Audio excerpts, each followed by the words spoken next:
The rain hammered down on the private cemetery like bullets against stone, but Isaiah Cole didn't move.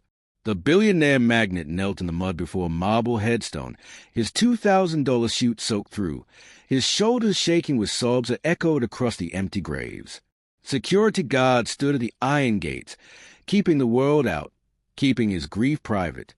This was the one day each year when the most powerful man in Atlanta allowed himself to break, to fall apart completely before the grave of his daughter who died 15 years ago in a fire that consumed everything he loved.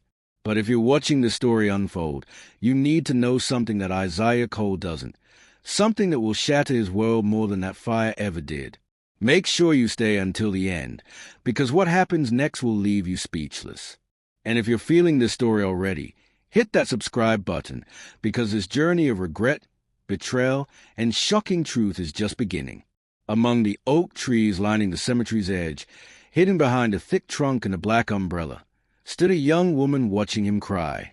Her name was Maya, and she was 23 years old, with deep brown skin, natural curls pulled into a low bun, and eyes that held secrets heavy enough to crush mountains. She wore simple clothes, jeans, a dark jacket, sneakers, nothing that would draw attention. Every year for the past 8 years, she had come to this place on this exact day, watching the man who believed she was dead mourn a daughter who was very much alive. Maya's hands trembled as she gripped the umbrella handle, her breath coming in shallow waves as she watched Isaiah Cole press his forehead against the cold marble stone. She could see his lips moving, could imagine the apologies he whispered to a ghost, the promises he made to memory. Her heart twisted with an emotion she couldn't name, not quite love, not quite hate, but something burning and complicated that lived in the space between. She had been 8 years old when they took her, when a conspiracy orchestrated by people her father trusted ripped her from her life and told the world she had burned to death. She remembered that night in fragments, smoke, screaming, strong hands carrying her through darkness, and then waking up in a strange place with strange people who told her she could never go home. They told her Isaiah Cole was dangerous, that he had enemies who would kill her if they knew she lived, that staying dead was the only way to stay safe. For years she believed them, living in hiding with a woman who called herself Aunt Jean, moving from city to city, always watching over her shoulder. But as Maya grew older, she started asking questions that Aunt Jean couldn't answer. She started digging into the truth, following threads that led her back to Atlanta, back to the father who never stopped mourning, back to the grave that held someone else's remains. And what she discovered changed everything, not just about that night, but about who orchestrated it and why. Isaiah Cole finally stood, his legs unsteady, his face ravaged by tears and rain.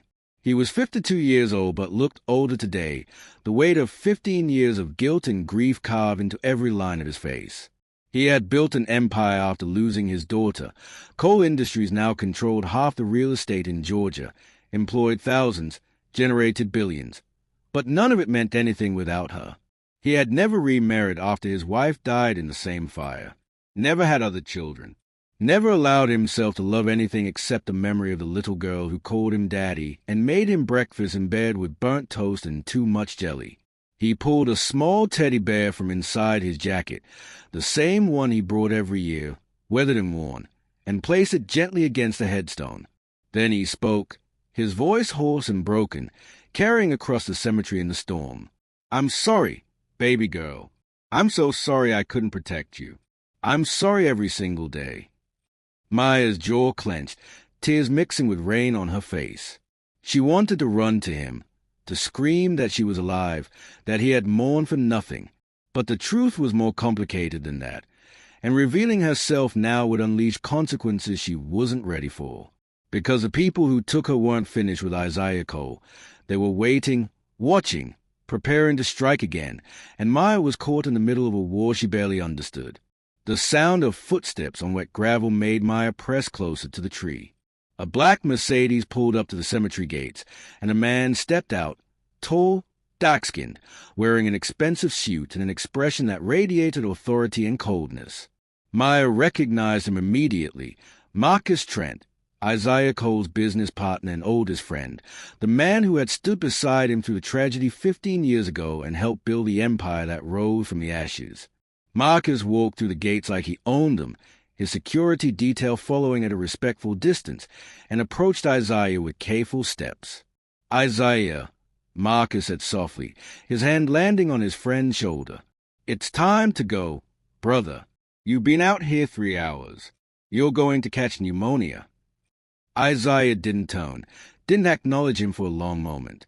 When he finally spoke, his voice was barely a whisper. "Do you ever think about that night, Marcus?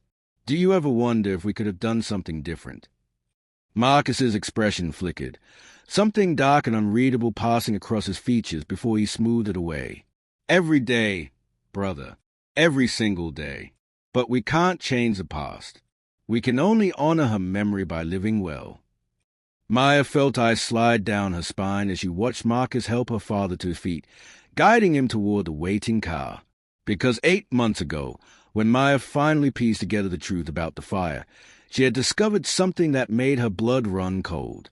The conspiracy that took her life wasn't orchestrated by Isaiah Cole's enemies. It was orchestrated by the man now helping him walk, the man he trusted most in the world. Marcus Trent had planned everything. As the Mercedes drove away, disappearing through the rain-soaked streets of Atlanta, Maya remained hidden behind the oak tree, her mind racing with a decision she had been avoiding for months.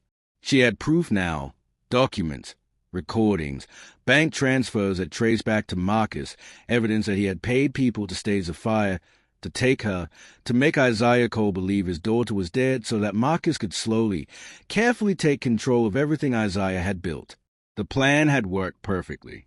While Isaiah drowned in grief, Marcus had consolidated power, made decisions, positioned himself to inherit the empire if anything happened to his grieving, broken friend. But Marcus didn't know that Maya had survived, that she had been watching, gathering evidence, preparing for the moment when she would reveal the truth and watch his world burn the way Hayes had. The question that haunted her every night was simple but impossible. When she revealed herself, would her father believe her? Or would 15 years of friendship and trust make Isaiah Cole choose Marcus over the daughter who rose from the dead with accusations that sounded insane? Maya pulled out her phone, staring at the number she had never called, the direct line to Isaiah Cole's private office that she had obtained through months of careful planning. Her thumb hovered over the call button, her heart pounding so hard she thought it might break through her ribs. She could end this today. She could tell him everything. But before she could make the choice, her phone buzzed with an incoming text from an unknown number. The message made her blood turn to ice. "I know who you are, Maya Cole. And if you don't walk away right now, your father won't just mourn you. He'll join you in that grave. You have 24 hours to disappear forever. This is your only warning."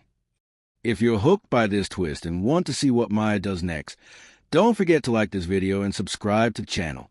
Drop a comment telling me, should Maya reveal herself to her father or disappear to protect him? Your thoughts keep this story alive, so let me know below. Next chapter is going to blow your mind, so make sure you don't miss it. Maya sat in the corner booth of a 24-hour diner on the outskirts of Atlanta, her hands wrapped around a cup of coffee that had gone cold an hour ago. The threat message glowed on her phone screen, the words burning into her retinas every time she looked down. 24 hours to disappear forever. The diner was nearly empty at 2 in the morning, just a tired waitress wiping down tables and a truck driver hunched over scrambled eggs at the counter. Maya had chosen this place deliberately, somewhere public enough to feel safe but anonymous enough that no one would remember her face. Her mind kept replaying the cemetery scene, kept seeing her father's broken expression as he knelt in the rain, kept feeling the weight of 15 years of lies pressing down on her chest like a physical thing. She had spent 8 years preparing for this moment, gathering evidence against Marcus Trent, learning the truth about conspiracy that stole her childhood. And now, when she was finally ready to act, someone else knew she was alive. Someone else was watching. Someone else was threatening to kill the father she had never stopped loving despite everything. The question wasn't whether the threat was real. Maya had learned long ago that in Isaiah Cole's world, every threat was real. The question was who sent it. Was it Marcus, somehow discovering that the daughter he thought was dead had been investigating him? Or was it someone else, another player in a game Maya didn't fully understand yet? The diner door chimed, and Maya's hand instinctively moved to the pepper spray in her jacket pocket. But it was just a couple stumbling in, laughing and drunk, looking for late-night food. She forced herself to breathe, to think clearly through the panic that had been building since she received that message. She couldn't go to the police. What would she even say? That she faked her own death 15 years ago and now had evidence that her father's business partner was behind it? They would think she was insane. Or worse, they would alert Isaiah before she was ready, and everything would spiral out of control. She couldn't disappear either, not after coming this far, not after watching her father suffer for 15 years while Marcus Trent built his empire on stolen ground. That left one option. She had to move faster than whoever was threatening her. She had to reveal herself to Isaiah before they could strike, had to give him the evidence and trust that blood would be stronger than 15 years of friendship. It was a gamble that could cost both their lives, but Maya was done hiding. She pulled out a burner phone she had bought 3 months ago for exactly this purpose, the phone that couldn't be traced back to her current identity. She had memorized the number by now, Isaiah Cole's private line, the one that bypassed assistance and security and rang directly on his personal cell. Her finger hovered over the dial button, her heart hammering so hard she could feel it in her throat. Then she pressed call. The phone rang once, twice, 3 times. Maya's breath came in short gasps as she waited, half hoping he wouldn't answer, half terrified that he would. On the 4th ring, the line clicked. This is Isaiah Cole.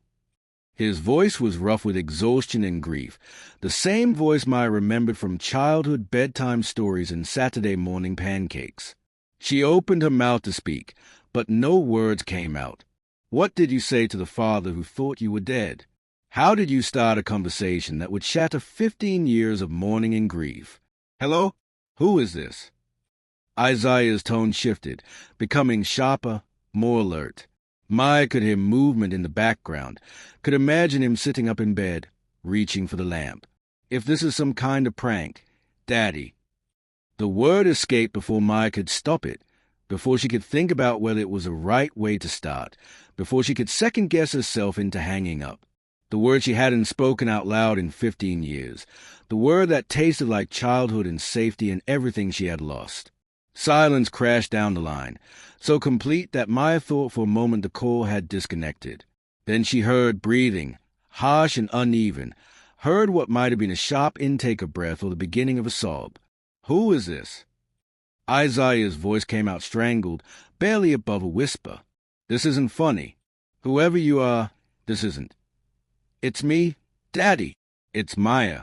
I'm alive. The silence that followed was different this time, heavy with shock and disbelief and something that might have been hope if hope wasn't too dangerous to feel. Maya could hear Isaiah moving, could hear footsteps and then a door closing, could imagine him pacing in whatever room he had retreated to for privacy. When he finally spoke again, his voice was tight with barely controlled emotion, trembling on the edge of breaking. Maya died 15 years ago. I buried her. I've mourned her every day since. So whoever you are, whatever sick game you're playing, I want you to know that I will find you and I will make you pay for using my daughter's name. The threat should have scared Maya, but instead it filled her with a strange kind of relief. That was the Isaiah Cole she remembered, fierce and protective, willing to destroy anyone who hurt his family. She had worried that 15 years of grief might have broken him completely, but that steel was still there, just beneath the surface. The teddy bear you brought today was Mr. Button's, Maya said quietly, her voice steady now despite the tears streaming down her face. You won it for me at the state fair when I was 6. I wanted the giant panda, but you said Mr. Buttons looked lonely, and I couldn't stand the thought of him being sad. You taught me to ride a bike in the driveway, and I crashed into Mom's rose bushes and cut my knee. You carried me inside and put Spider-Man bandages on it even though I wanted princess ones, because you said Spider-Man was braver. On Sunday mornings, we made pancakes, and you always burned the first batch but pretended they were perfect. And the last thing you said to me before that night was, "Sweet dreams, baby girl. Daddy loves you to the moon and back." Do you remember, Daddy? Do you remember saying that? The sound that came through the phone was somewhere between a gasp and a sob, raw and broken in a way that made Maya's heart crack wide open. She heard something crash in the background, heard Isaiah's breathing turn ragged and desperate. When he spoke again, his voice was barely recognizable, shredded by emotion and 15 years of grief suddenly confronted with impossible hope. "Where are you? Tell me where you are right now." Maya glanced around the diner, every instinct screaming that this was dangerous, that revealing her location was exactly what whoever sent that threat wanted her to do. But she had already crossed the line. She had already shattered her father's world. There was no going back now. Mel's Diner on Highway 41. "But, Daddy," listen to me. "You can't tell anyone you're coming. Not Marcus, not your security, not anyone. There are things you need to know, things about that night and who took me and why. And if the wrong people find out I'm alive before I can tell you everything, we're both dead. Do you understand? You have to come alone." She could hear Isaiah moving, her keys jingling and the door opening. "I'm already in my car. I'll be there in 20 minutes. Maya." His voice broke on her name, and Maya could hear 15 years of grief and love and desperation pouring through that single syllable. "If this is really you, if you're really alive, then I need you to stay exactly where you are. Don't move. Don't talk to anyone. I'm coming right now, baby girl. Daddy's coming." The line went dead. Maya set the phone down on the table with shaking hands and stared at the diner door, knowing that in 20 minutes everything would change. Either Isaiah would believe her and they would face Marcus together, or he would think she was a con artist and she would lose him all over again. But before she could spiral further into fear, her burner phone buzzed with a new message from the same unknown number. "Big mistake, Maya. You just killed your father. Hope the reunion was worth it." The stakes just went through the roof. If you're on the edge of your seat wondering whether Isaiah will make it to that diner alive, smash that like button and let me know in the comments. Do you think Marcus already knows? And should Maya stay or run? Subscribe so you don't miss next chapter, because what happens when father and daughter finally meet face-to-face will leave you speechless. Maya burst out of the diner and sprinted toward the parking lot, her heart pounding like a war drum in her chest. The threat message burned in her mind. You just killed your father, and every second she had wasted sitting in that booth felt like a death sentence she had signed in her father's blood. She had to warn him, had to call him back and tell him not to come, but even as she fumbled for her phone, she knew it was too late. Isaiah was already on the road, already racing toward her with 15 years of grief driving him forward like a man possessed. And somewhere in the darkness between his house and this diner, someone was waiting to kill him. Maya's hand shook so badly she almost dropped the phone as she dialed his number again, pressing the device against her ear with desperate force. The line rang once, twice, 3 times, 4 times, and then went to voicemail. She tried again. Voicemail. Again. Voicemail. "No, no, no. Please, God, no," Maya whispered, her voice breaking as panic clawed its way up her throat. She had spent 15 years staying hidden, staying safe, watching from the shadows, and the moment she stepped into the light, she had painted a target on both their backs. What if you're watching this and thinking Maya should run, should say to herself, drop a comment and let me know, because what she does next will change everything. The parking lot was empty except for her old Honda and the truck driver's rig, but Maya felt eyes on her, felt the weight of surveillance pressing down from every shadow and corner. She climbed into her car with trembling hands, her mind racing through options that all led to the same terrible conclusion. She could drive away right now, could disappear into the night and hope that whoever sent that threat would leave Isaiah alone if she vanished again. But that was a fantasy, and she knew it. They had already shown their hand. They knew she was alive, knew she had contacted Isaiah, and that meant the only way to protect him now was to get to him before they did.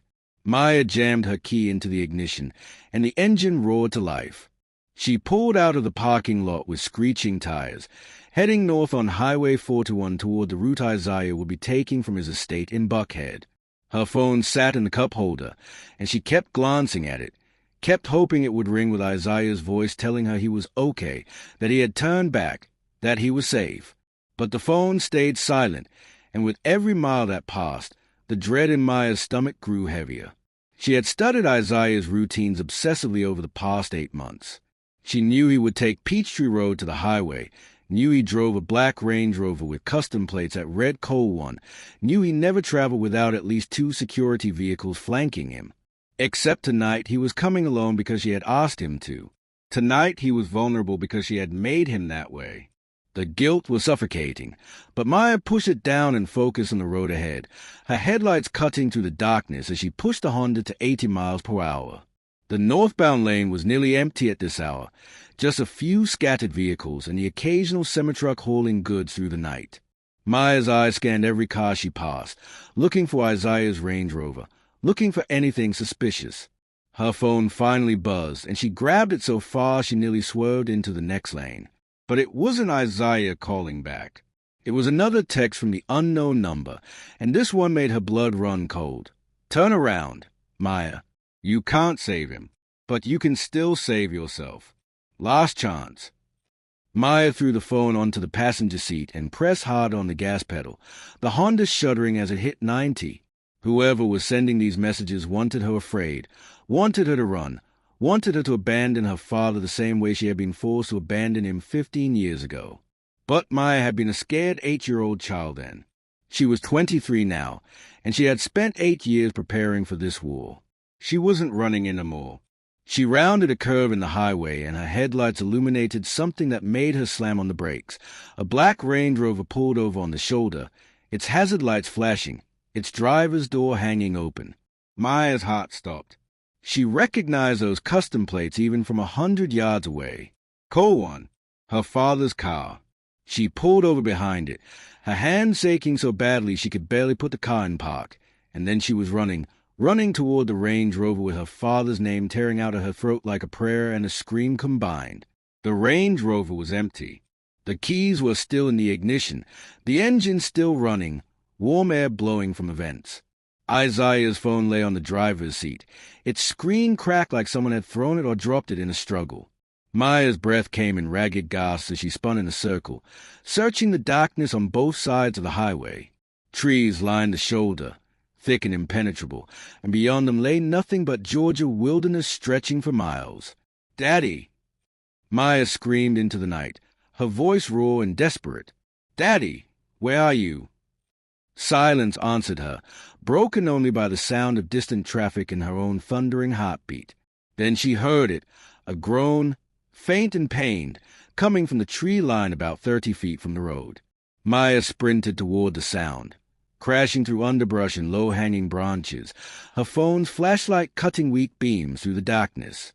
And then she saw him. Isaiah Cole lay crumpled at the base of an oak tree, his face blooded, his expensive suit torn and muddy. 2 men stood over him, both wearing black tactical gear and ski masks, and one of them held a gun pointed directly at Isaiah's head. The other man turned when he heard Maya crashing through the trees, and she saw his body languid shift from calm efficiency to surprise. Well, the man with the gun said, his voice muffled behind the mask but carrying an edge of dark amusement. "Marcus said you might show up.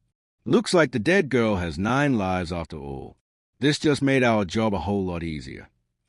Maya's world narrowed to that gun, to her father's bleeding face, to the impossible choice that had just been laid at her feet. The man not holding the gun started walking toward her, pulling zip tie from his belt. Isaiah stirred, his eyes fluttering open and landing on Maya with an expression of such shock and joy and terror that it nearly broke her in half. "Maya," he whispered through split lips, and even bleeding and beaten he said her name like a miracle. "Run, baby girl, run." But Maya didn't run. She had spent 15 years running, 15 years hiding, 15 years watching her father suffer while the man who betrayed him walked free. She thought about the pepper spray in her pocket, thought about the tire iron she had glimpsed in the back of the Range Rover, thought about every self-defense class she had taken in 8 months of preparation. She thought about all the ways this could end badly, all the ways they could both die tonight on this dark highway with no witnesses and no justice. And then she thought about something else, the fact that Marcus Trent needed them dead, which meant Marcus was afraid, which meant they had power even if they didn't know how to use it yet. Maya raised her hand slowly, her voice steady despite the terror coursing through her veins. "You're not going to kill us. Not yet. Because Marcus sent you, and Marcus is too smart to have his people murder Isaiah Cole on the side of a highway where any passing car could see. So here's what's going to happen. You're going to let us both walk back to that Range Rover, and you're going to tell Marcus that his secret isn't safe anymore. Tell him Maya Cole is alive and she has everything, every document, every bank transfer, every piece of evidence that proves he orchestrated that fire 15 years ago. And tell him if anything happens to me or my father, it all goes public." The man with the gun laughed, a cold sound that echoed through the trees. "You think we're afraid of some documents? You think Marcus Trent is scared of a dead girl's accusations?" Maya smiled, and it was a smile of someone who had nothing left to lose. "No, but I think is afraid of the FBI agent I sent everything to 3 hours ago. The one who's probably getting a warrant right now. So ask yourself, do you really want to be the guy holding the gun when the feds come knocking?" The lie was so smooth, so confident, that for a moment even Maya almost believed it. The two men looked at each other, uncertainty flickering in their body language. That moment of hesitation was all Maya needed. She lunged forward, spraying pepper spray directly into the face of the man nearest to her, and then she was running toward her father, grabbing his arm and hauling him to his feet with strength born of pure desperation. "Move! Daddy! Now!" Gunshots cracked through the night, splintering bark and sending birds screaming from the trees. Isaiah stumbled, but Maya held him up, half dragging him through the darkness toward the road, toward the Range Rover, toward any chance of survival they had left. This just went from 0 to 100 in seconds.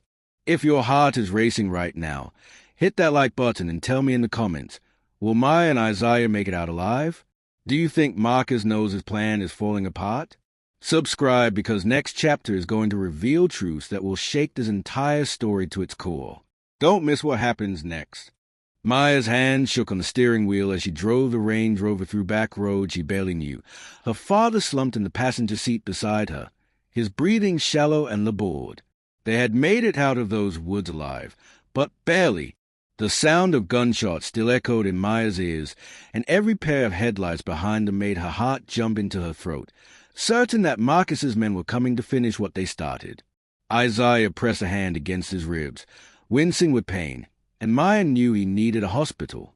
But hospitals meant questions, meant police reports, meant alerting exactly the kind of attention that would get them both killed before sunrise. She had driven them to the one place she thought might be safe, a rundown motel on the outskirts of Marietta, the kind of place that took cash and didn't ask for ID, the kind of place where people went when they needed to disappear. Maya had stayed in places like this before during her years in hiding, and she knew the rules. Keep your head down, don't make friends, and always have an exit plan. She pulled into the parking lot of the Starlight Motor Lodge, its flickering neon sign casting pink and blue shadows across cracked asphalt. "Stay here," Maya told her father, her voice still trembling from adrenaline and fear. "I'll get us a room." Isaiah's hand shot out and grabbed her wrist, his grip surprisingly strong despite his injuries. His eyes, bloodshot and filled with pain, locked onto hers with an intensity that made her breath catch. "You're really her," he whispered, and his voice cracked on the words. "You're really my Maya, my baby girl." Tears blurred Maya's vision as she looked at the father she had watched from afar for 8 years, the man she had never stopped loving even when she thought he might not believe her, might not want her, might choose Marcus over the daughter who came back from the dead with impossible accusations. She squeezed his hand, feeling the warmth of his skin, the calluses she didn't remember from childhood, the wedding ring he still wore even though her mother had been gone for 15 years. "I'm really her, Daddy," Maya said softly, and saying those words out loud, admitting the truth face to face, felt like breaking through water after drowning for a lifetime. "I'm alive. I've always been alive. And I'm so sorry I didn't come back sooner. I'm sorry for every year you spent mourning me, every tear you cried at that grave. But I need you to trust me now. I need you to let me keep us both alive long enough to explain everything." Isaiah's eyes searched her face like he was memorizing every detail. like he was comparing the woman before him to the 8-year-old girl he had lost. Maya wondered what he saw, whether he recognized her features beneath 15 years of growth and change, whether he could see the child she had been in the adult she had become. Finally, he nodded, releasing her wrist. "Go. Get the room." "But Maya." His voice hardened, and she heard the steel that had built an empire underneath the grief. "When you come back, you're going to tell me everything. Every single detail about that night. About who took you, about how Marcus is involved. And then we're going to make him pay for what he did to our family." The motel clerk was a middle-aged black woman with tired eyes and hair wrapped in a colorful scarf, and she barely glanced at Maya when she asked for a room on the second floor facing the back parking lot. Maya paid in cash, using bills she had been saving for months in preparation for exactly this kind of emergency, and the clerk handed over a key attached to a plastic tag without asking a single question. That was the beauty of places like this. Survival meant minding your own business. Maya helped Isaiah up the concrete stairs to room 214, unlocked the door, and guided him inside to a space that smelled like cigarette smoke and industrial cleaner. The room was exactly what Maya expected. 2 double beds with faded floral bedspreads, a television bolted to a particle board dresser, thin curtains that didn't quite close all the way, and a bathroom with rust stains in the tub. But it had locks on the door and no one knew they were here, which made it safer than anywhere else in Atlanta right now. Isaiah collapsed onto the nearest bed with a groan, and Maya finally got a good look at his injuries in the harsh fluorescent light. His face was bruised and swelling. Blood crusted at his hairline from a gash above his left eyebrow, and the way he held his ribs suggested they might be cracked or broken. "I need to clean these wounds," Maya said, forcing herself into the calm efficiency she had learned from Aunt Jean during all those years of hiding. "And we need to figure out if anything's broken." She grabbed towel from a bathroom, filled the ice bucket, and used the remaining cash to get supplies from the vending machines outside, bottles of water, pain relievers, anything that might help. As Maya cleaned the blood from her father's face with gentle hands, Isaiah watched her with an expression that cycled between wonder and grief and barely suppressed rage. When she pressed a cold compress against his swollen eye, he finally spoke, his voice rough but steady. "Tell me about that night. Tell me what happened after the fire started." Maya's hand stilled, the compress dripping cold water onto her fingers. This was a conversation she had been preparing for 8 years, the moment when she would finally explain the truth that had shaped both their lives. She took a deep breath and let the story pour out. There was no fire. There was, but not the way everyone thinks. It was controlled, staged. I remember waking up to smoke alarms and Mom screaming, and then someone grabbed me, a man I didn't recognize, wearing a mask. He carried me out through the back while the front of the house burned. I fought him. "Daddy," I screamed for you and Mom, but he put something over my face and everything went dark. When I woke up, I was in a car with a woman who told me her name was Jean, and that I could never go home because bad people wanted to hurt you through me. She said you had made enemies, powerful ones, and they would kill me if they knew I survived. She said the only way to keep you safe was to let you think I was dead. Isaiah's jaw clenched, muscles jumping beneath bruised skin. "And you believed her?" "For 15 years. Maya heard the pain beneath the accusation and met his eyes directly, refusing to look away from the hurt she had caused. "I was 8 years old, Daddy. I was terrified and alone, and Aunt Jean was kind to me when I thought everyone I loved was gone. She told me Mom really did die in that fire, that you were being watched, that if I contacted you, they would kill us both. So yes, I believed her. Until I didn't." The motel room fell silent except for the sound of traffic on the highway and the hum of the ancient air conditioning unit. Maya set down the compress and pulled out her phone, scrolling to the folder where she kept copies of everything she had discovered, everything that had led her back to Atlanta and to this moment. 3 years ago, Aunt Jean got sick. Cancer. She knew she was dying, and I think the guilt finally broke her, because she started telling me things that didn't match the story she'd been feeding me since I was 8. She let slip that someone had paid her, that she'd been hired to take me and raise me in secret. When I pushed, she broke down and told me the truth, that Marcus Trent orchestrated everything. That he paid people to stage the fire, to kill Mom, to take me and hide me away while he made you believe we were both dead. She said Marcus knew that losing us would destroy you, would make you vulnerable enough that he could slowly take control of coal industries while you drowned in grief. Isaiah stood up so fast that Maya jumped back, afraid of the fury radiating from him like heat from a furnace. He paced the small motel room like a caged animal, his hands clenching and unclenching, his breathing hard and sharp. When he turned to look at Maya, his eyes burned with a rage so pure and focused that it scared her. "Marcus," he said, and his voice was deadly quiet. "My oldest friend, the man who held me while I cried at your funeral. The man I trusted with everything, my business, my life, my grief. He killed my wife. He stole my daughter. He let me mourn for 15 years while he built his empire on my broken back." Maya nodded, tears streaming down her face as she watched her father shatter and rebuild himself in real time, watch him process betrayal that cut deeper than any physical wound. "I have proof, Daddy. Bank transfers showing payments to Aunt Jean and the men who staged the fire. Recordings of phone calls between Marcus and his associates discussing the plan. Documents showing how he systematically took control of coal industries' board positions while you were grieving. I've been gathering evidence for 8 months, building a case that could destroy him.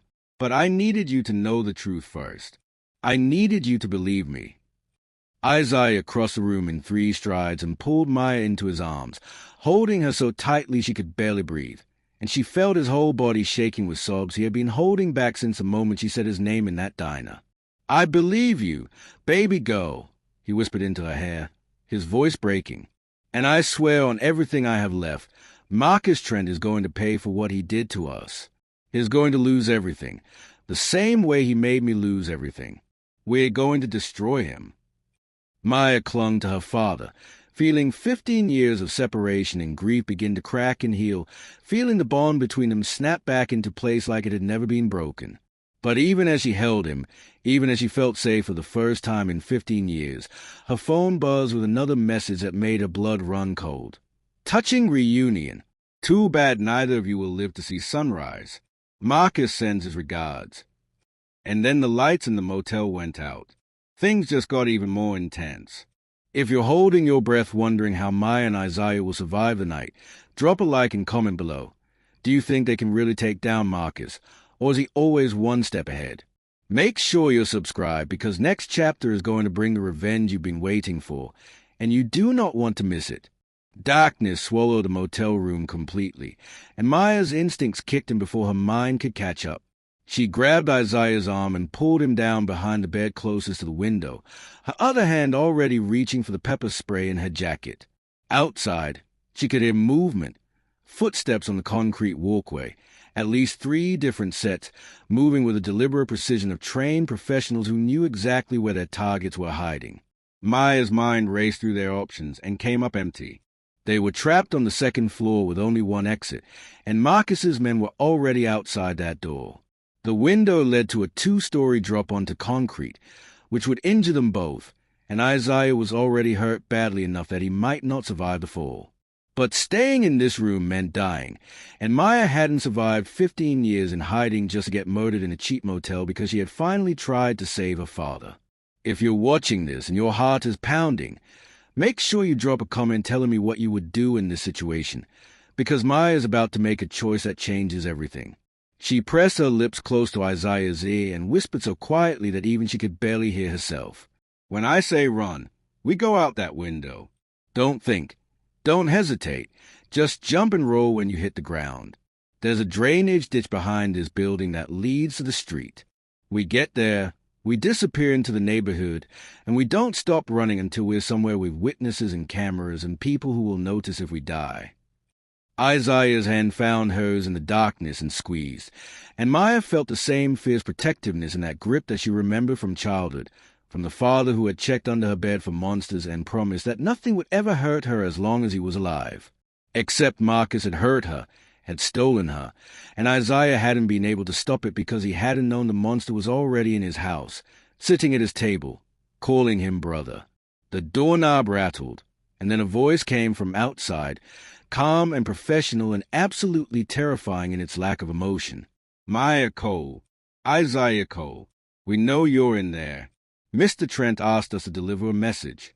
He says you have something that belongs to him, documents, recordings, evidence of business dealings that should remain private.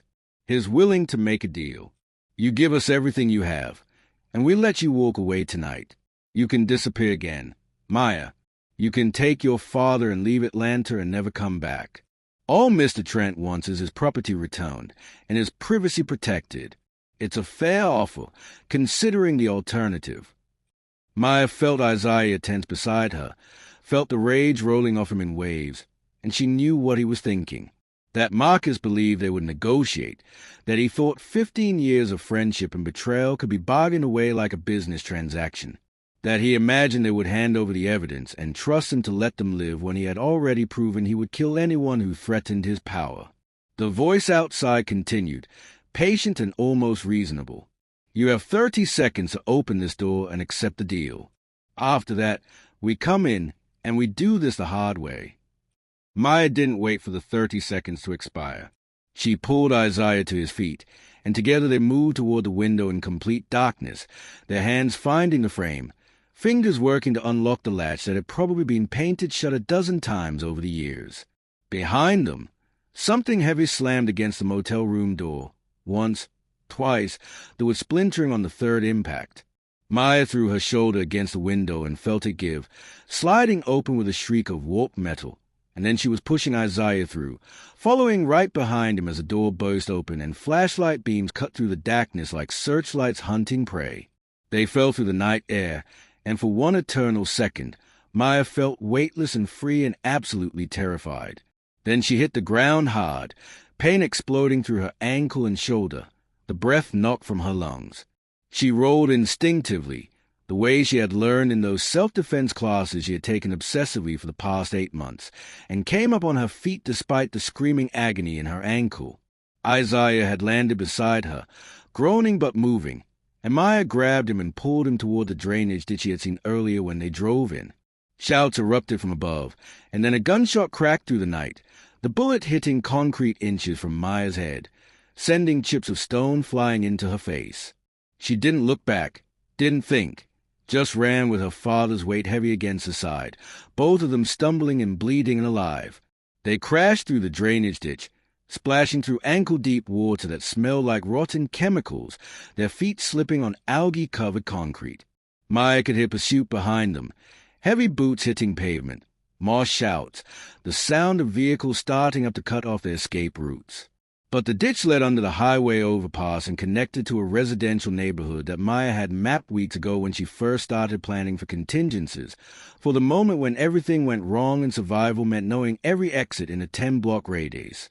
They emerged on a quiet street lined with small houses, chain-link fences, and old cars parked in driveways, the kind of neighborhood where people minded their own business and called the police only as a last resort.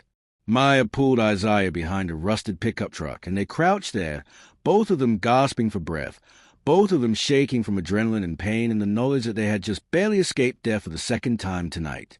Isaiah's face was gray with pain, blood seeping through his shirt from where his ribs had taken the impact of the fall, but his eyes were sharp and focused when he looked at Maya.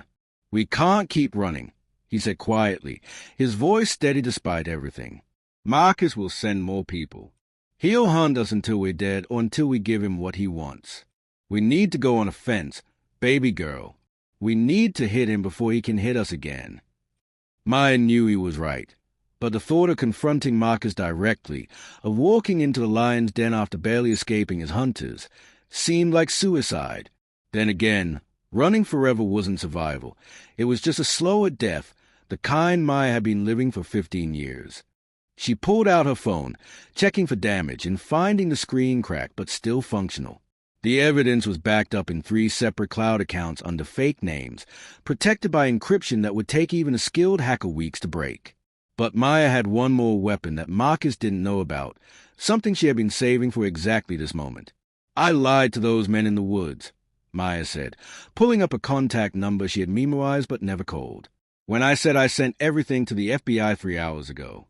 But I wasn't lying about having an FBI contact. Aunt Jean was married once, before she met the man who hired her to take me. Her ex-husband is a retired FBI agent named Robert Chen, and when she was dying, she made him promise to help me if I ever needed it. He doesn't know the whole story yet, but he knows enough to believe me, and is still connected enough to make sure the right people see the evidence if something happens to us. Isaiah stared at her like she had just performed a miracle, and Maya saw something shift in his expression, saw him recognize that his little girl had grown up into someone capable and fierce and prepared for war. She dialed the number with shaking fingers, praying that Robert Chen would answer a call at 3 a.m. from a woman he hadn't seen in 3 years, praying that the promise he made to a dying woman would be enough to save them both. The phone rang twice, and then a gruff voice answered, thick with sleep and confusion. "Who is this?" "Mr. Chen, it's Maya, Jean's Maya. I need your help, and I need it right now, or my father and I are both going to be dead before sunrise." There was a pause, and then Robert Chen's voice came back sharp and alert, all traces of sleep gone. "Where are you, kid? Talk to me." Maya gave him the intersection, gave him a 30-second summary of Marcus Trent and conspiracy and the evidence she had gathered, gave him everything in a rush of words that tumbled over each other in desperate urgency. She heard Chen moving, heard him waking someone else, heard the unmistakable sound of a gun being loaded. "Stay exactly where you are. I'm 20 minutes out with backup. If anyone approaches you before we get there, you run and you call 911 and you scream your heads off until every neighbor on that street is awake and watching. Understood?" "Understood." Maya ended the call and looked at Isaiah, seeing her own exhausted hope reflected in his eyes. They had 20 minutes to stay alive, 20 minutes before help arrived, 20 minutes before they could finally stop running and start fighting back. But Maya's phone buzzed one more time with a message that made her realize Marcus was always one step ahead. "I know you called Chen. He won't make it in time. Neither will you. But I'll make you a better offer, Maya. Meet me alone at your mother's grave in 1 hour. Bring all the evidence, and I'll let your father live. Don't come, and I'll make sure Isaiah Cole dies screaming your name. You have 1 hour to choose. Come alone or he dies. The choice is yours." And attached to the message was a live video feed showing Isaiah's estate in Buckhead, and Marcus standing in the study, holding a remote trigger connected to enough explosives to level the entire building. The tension is absolutely unbearable right now. If you're on the edge of your seat wondering what Maya will do, smash that like button and tell me in the comments. Should she meet Marcus alone, or is there another way out? Subscribe because next chapter is a finale that will bring justice, revenge, and a happy ending that you won't see coming. Don't you dare miss how this story ends. Maya stood at the iron gates of the private cemetery, the same place where this nightmare had begun just hours ago, though it felt like a lifetime. The rain had stopped, leaving the air thick with humidity and the smell of wet earth. Her father's grave, the false grave that had held a stranger's remains for 15 years, sat in the distance, illuminated by solar lights that cast long shadows across the marble. Marcus Trent stood beside it, dressed in an expensive suit despite the hour, looking every bit the powerful businessman who had built an empire on stolen ground. He wasn't alone. 4 armed men flanked him, professionals who watched Maya approach with the cold efficiency of predators sizing up prey.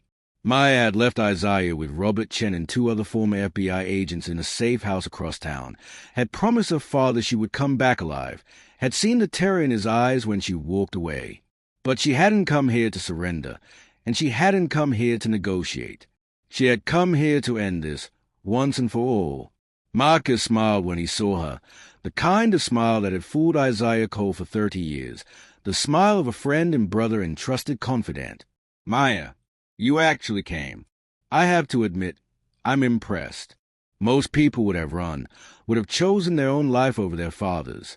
But you're Isaiah's daughter through and through, stubborn, loyal, willing to sacrifice everything for family. It's almost admirable, if it wasn't so predictable." Maya stopped 20 feet from Marcus, her hands visible and empty, showing she wasn't armed, wasn't a threat.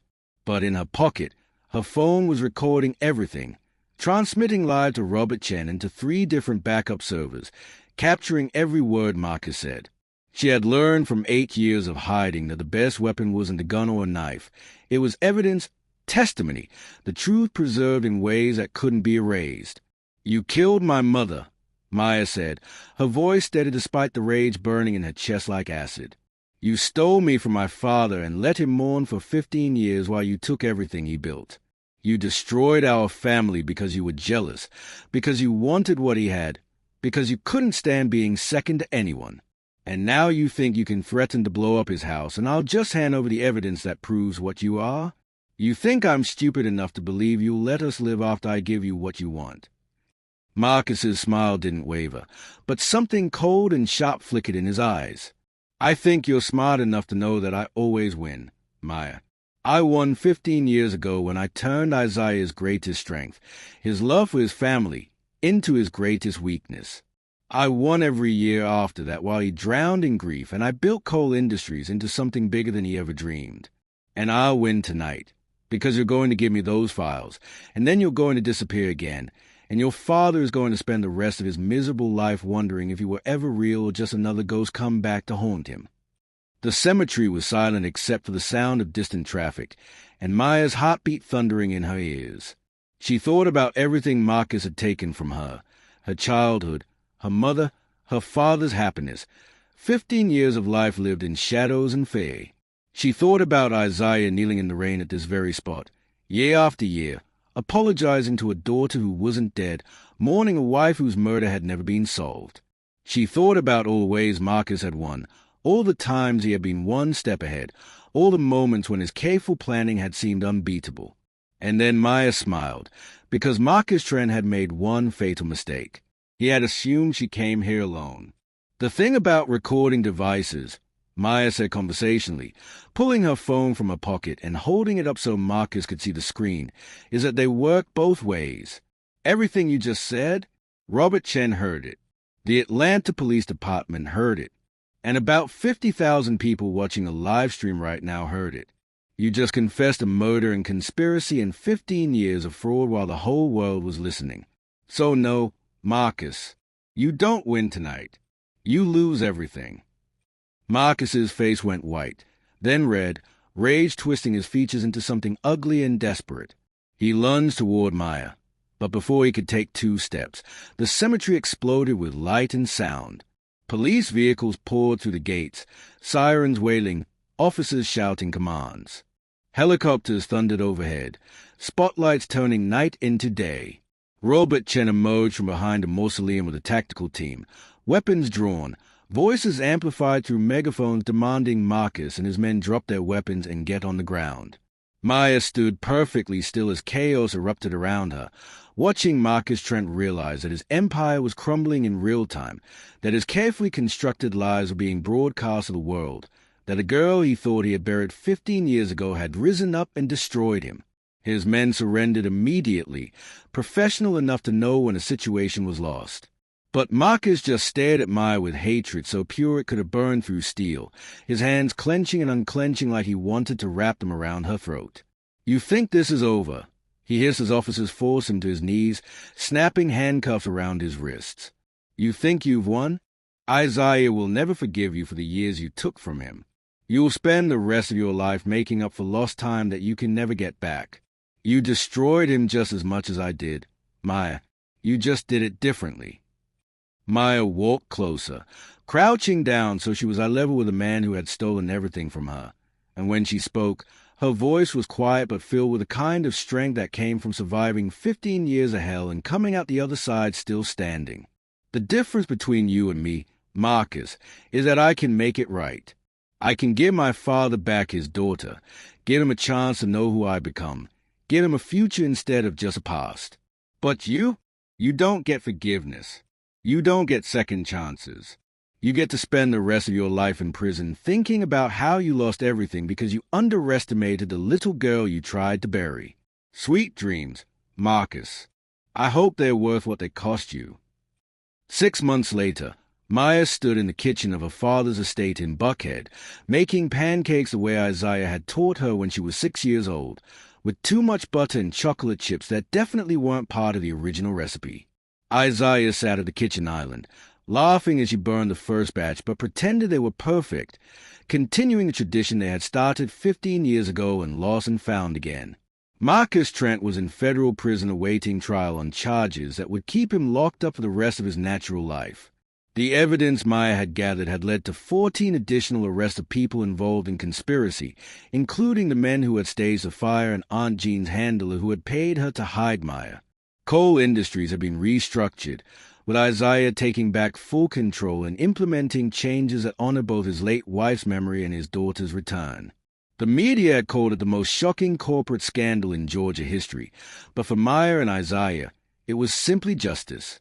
They still visited the cemetery sometimes, but now they stood together at Isaiah's wife's real grave, paying respect to the woman who had been taken too soon, making promises that her death had been avenged and her daughter was finally home. Maya had enrolled in college, studying criminal justice with plans to help other families torn apart by crime and corruption. Isaiah had started therapy, working through 15 years of grief and trauma, learning how to be a father to an adult daughter he barely knew but loved with every broken piece of his heart. Some nights were harder than others, nights when Maya woke up from nightmares about the fire, or when Isaiah looked at her and grief flickered across his face for all the moments he had missed. But they were rebuilding, day by day, pancake breakfast by pancake breakfast, learning each other again and discovering that blood was stronger than conspiracy, that love could survive 15 years of separation, that family meant never giving up even when the world tried to tear you apart. And on the kitchen counter, next to the burnt pancakes and the too sweet coffee, sat Mr. Buttons, the weathered teddy bear that had waited 15 years at a grave, finally home where he belonged, watching over a father and daughter who had found their way back to each other against impossible odds. The end wasn't perfect, because real life never is. But it was happy and whole and theirs, and after everything they had survived, that was more than enough. And that's the end of Maya and Isaiah's incredible journey. If this story moved you, if you felt every twist and turn, hit that like button and let me know in the comments what your favorite moment was. Should I create more stories like this? What kind of tale should I tell next? Subscribe to the channel so you never miss the next emotional roller coaster. And remember, sometimes the greatest victory isn't just surviving, but finding your way home. Thank you for being part of this journey. Until next time, stay strong, stay hopeful, and never stop fighting for the people you love.